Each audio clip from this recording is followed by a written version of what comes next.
So hi viewers welcome to our channel. So నిన్నైతే నేను ఒక బ్లాక్ బస్టర్ ట్రైలర్ చూసాను.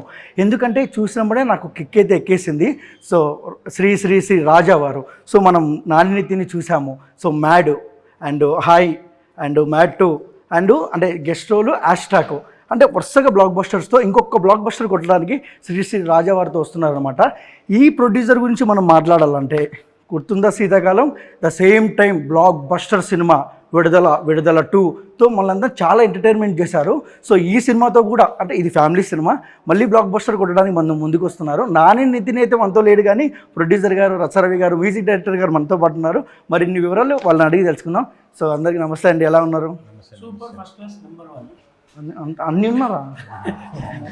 సినిమా రిలీజ్ కదా అన్న, అట్లా ఉండకపోతే ఇట్లా అంతే అంటారా? మీరు నన్ను అడగల ఎలా ఉన్నారు అని? మీరు అడగాల. ఓకే, ఎలా ఉన్నావు? కొద్దిగా లావేనా?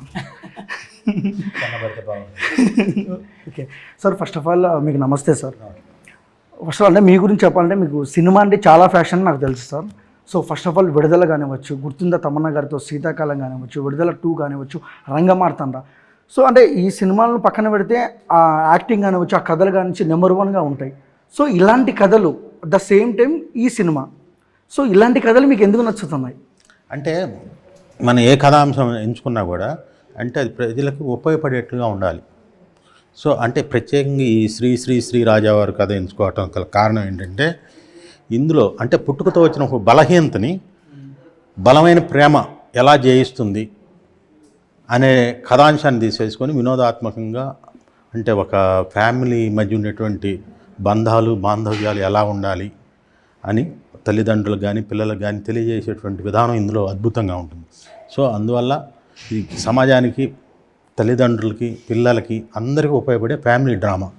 సో ఇది మంచి అంటే ఒక మంచిని మనం సమాజంలో తీసుకెళ్తాము అనే ఉద్దేశంతో ఈ సినిమా చేయడం జరిగింది. ఓకే, శతమానం భవతి మనం చూసాం sir. So national award and Gaddar awards కూడా వచ్చాయి. సో అదే డైరెక్టర్ గారు. సో అంటే అవార్డ్స్ మీద అవార్డ్స్ వస్తున్నాయి, సేమ్ అవార్డ్స్ వచ్చిన తర్వాత సినిమా రిలీజ్ అవుతుంది. సో ఎలా అనిపిస్తుంది ఈ మాస్ వైబు? అంటే వేగేశ్వర సతీష్ గారు పర్టికులర్గా ఆయన జాతీయ అవార్డు తీసుకున్న కారణం ఏంటంటే కుటుంబ కథా చిత్రాలకి ఆయన ఒక ప్రామాణికమైనటువంటి దర్శకుడు. దర్శకులందు పారదర్శకులు వేరయ్యా అన్నారు. అలాంటి దర్శకుడు వేగేశ్వర సతీష్.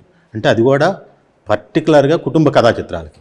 సో ఈ కథకి పర్ఫెక్ట్గా పబ్లిక్లోకి తీసుకెళ్ళాలి, ఆ రీచ్ వస్తుంది అంటే వారి వాళ్ళే వస్తుందని చెప్పి గట్టిగా నమ్మి వారు కూడా అలా సినిమాని చేశారు.